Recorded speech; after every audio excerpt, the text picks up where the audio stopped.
Excuse me, sir, can you tell me the way to Fifth Avenue? You want to go to Fifth Avenue? No problem. I'll tell you. You go down that way about 3, 4, 5 blocks down that way. You make a right. All right, go about 2 blocks that way. Don't go 3 blocks. If you go 3 blocks, you're going too far. All right? Fifth Avenue right down there. Thanks, my friend. You got it. All right. Have a good day. Hi, I'm the Global Runner and I'm trying to see if I can still run fast aged 51. So far I've run a 16:01 5k, a 33:02 10k, and now the next step is trying to go under 2:30 in the marathon aged 51.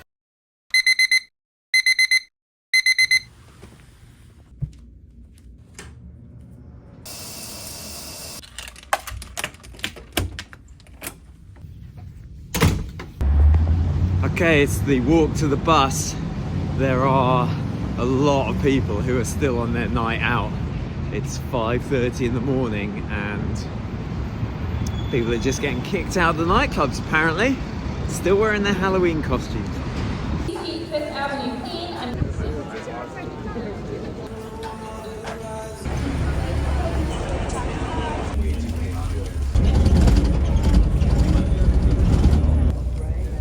So this is limited fun. We are stood in a massive queue. Have been for about an hour. This is security to get in the village. I guess you need it, but man, this has been a massive queue, standing around for over an hour. Stadtbereich nicht erlaubt.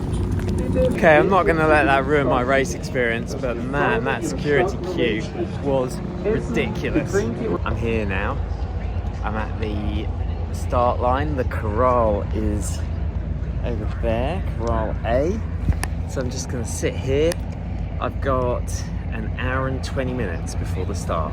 The weather is perfect, couldn't be better. It is bright blue skies, warm enough but not too warm, and not a lick of wind. Look, behind me is the bridge that we start on. That's cool.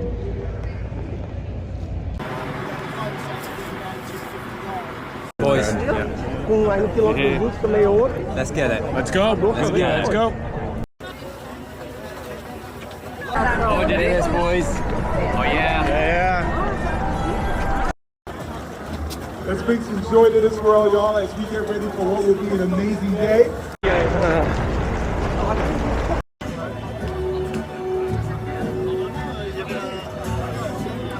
We're doing and thank our partners at NYC and FNY, but we want to thank all the agencies that work so hard to ensure that we have a safe and logistically sound event. A big thank you.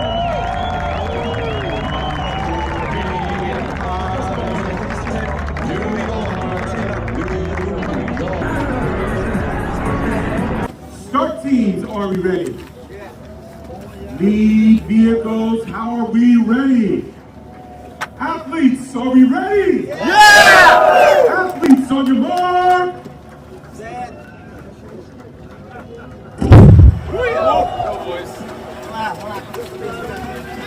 So here we go, feel the excitement. Welcome to the New York City Marathon. This video is my race footage only. I'm just going to take you through the race and then we'll do a full debrief and dive into what happened in another video. Yeah, just let it spread out. Let's go, boys. So my hope for this race was to go under 2:30, and you've probably seen already I didn't quite make it, but we set off out the gate up this quite steep first mile, which is up the bridge, and I was looking for 5:42 a mile and I actually ran 6:39 for this mile, so we were going a lot slower, which is okay at this point. Then the second mile, as we go down the bridge, we see 5:32. I wasn't feeling my best at this stage. Good?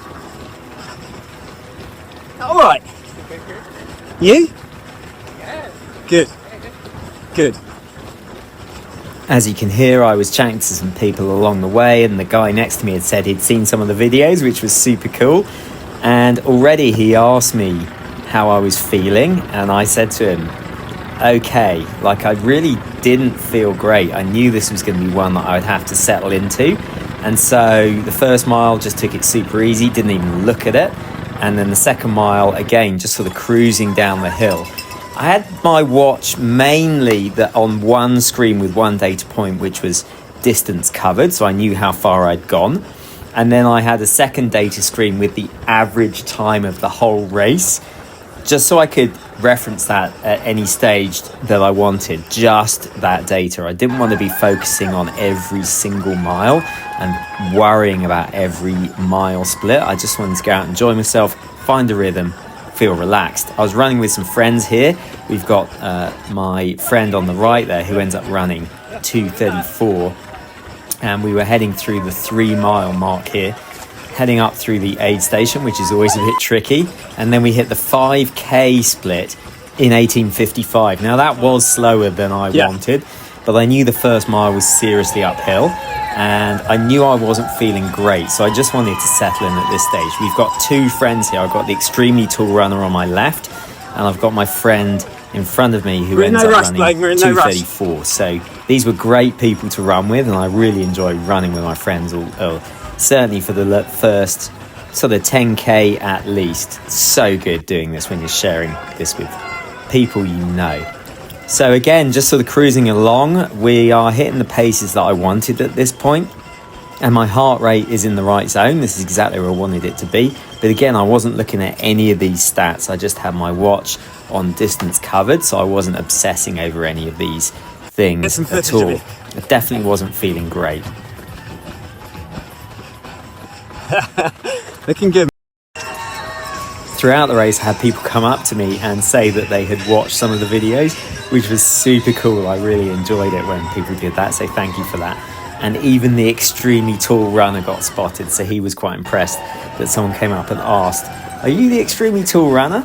So already we're at the 10k split, that's 37:22. So we'd picked the pace up a little bit, but we were nice and conservative. I remember my overall pace at this point, given that the first mile was super slow, was around about the 6 minute a mile mark, and it was getting faster. So that's all I was concerned about, making sure that the pace was getting a little bit faster every time I looked at it. Of course, the crowds were insane. Like in any major marathon, the crowds are just ridiculous.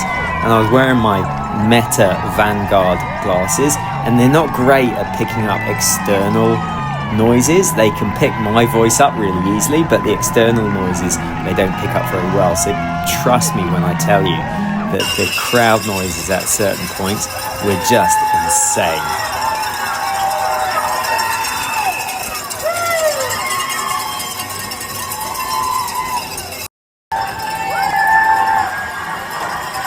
So this first 8 miles in the marathon, we're sort of 50 minutes in really.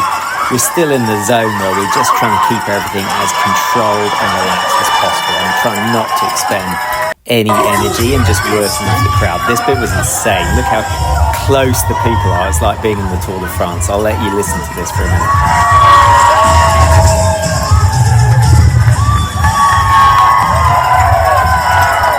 Such a special atmosphere. I knew it was really good when we finished the race. Everyone who passed said congratulations, which was fun. This guy was chatting to me as well. Thanks, man. I'll get some footage of it. Let's go get it. How you going? Okay. It's a tough day, but it'll get easier. That's what I'm planning on. Have a good one, man.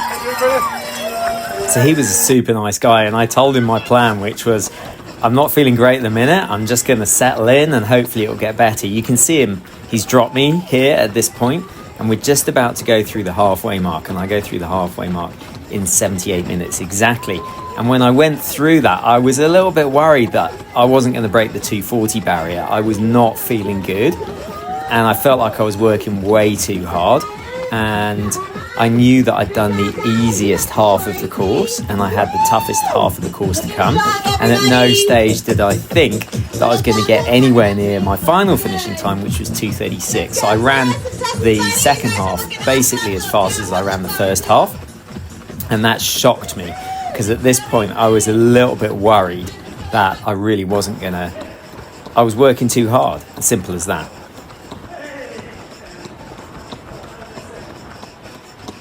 This part of the course is super fun. It's really quiet. Like there's no crowds, and all you can hear is people breathing and feet slapping, and it's just super fun. as you come off this bridge, I remember that I support this guy here. Let's go, fella. As you come off this bridge, when I did this a year like 2006 was the last time I did this, and I ran 2:39. I was a lot younger then as well. I remember coming off this bridge and just remembering it being like a wall of noise and brightness, and so I was expecting this to be a bit louder than it was. It was still quite loud, but it wasn't the same experience I had 19 years ago. But again, listen to the crowds as we come down onto First Avenue.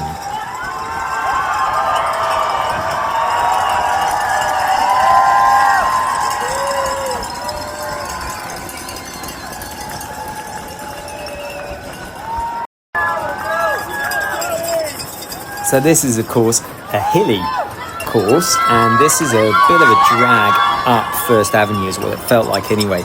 But I always love this part. It's like a nice wide boulevard in a major city, and they've shut it down for you.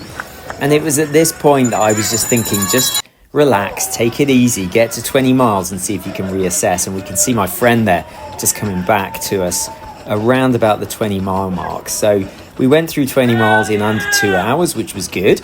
And at that point, I knew that I needed to start consolidating. And I knew that I had to lay all on the line at some point, even though I wasn't feeling great. So when we got to about mile 21 and we hit the avenue, up Fifth Avenue, a big grind, I found a group and I put my head down. And I actually felt really good from about mile 21 onwards. And we hit the hills in Central Park. This guy in front of me, I was chatting to him, and we were really encouraging each other to keep going because we were really operating at a really good pace at this point.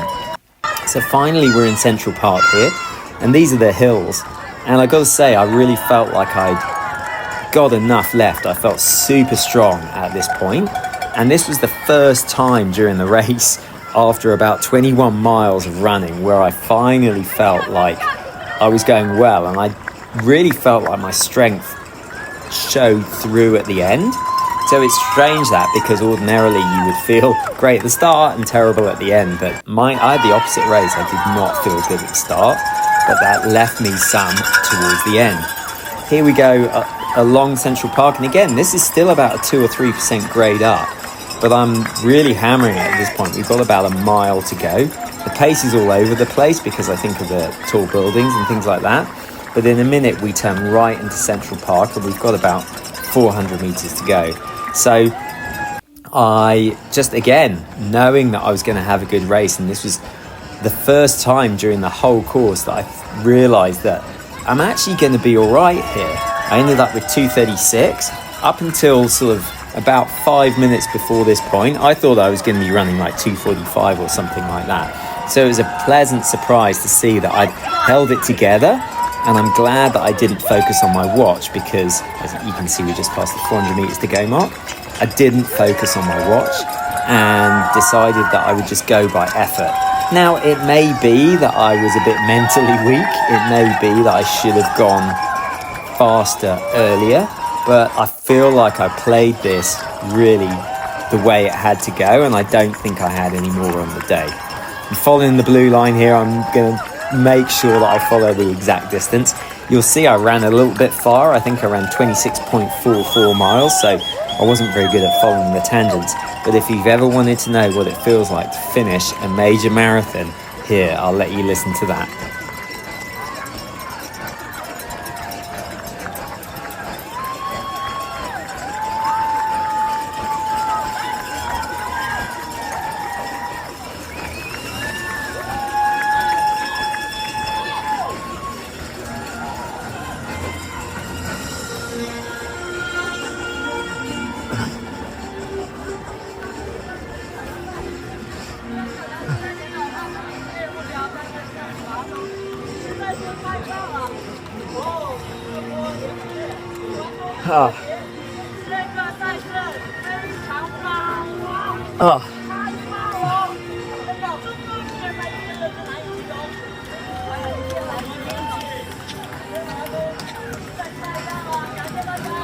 Did it. So this is my mate. He's the extremely, I can't remember what I call him, but he's the nicest guy 234. He's had some trauma in his build-up, but man, he killed it. You're a superstar, mate. Yeah, thank you, Duncan. Thanks for the miles, buddy. Oh, it's been That was special. so extremely tall runner. He's extremely tall. Yeah, he is, isn't he? I'm not just short. Look how tall he is. My friend, he was about as tall as you. Yeah. Oh, there's somebody in West London who's about as tall as you. About as tall, wasn't it? 236, man. That's awesome. I'm so happy with that. You should be. Thank you. Oh, I'll let you. All right. we're gonna look.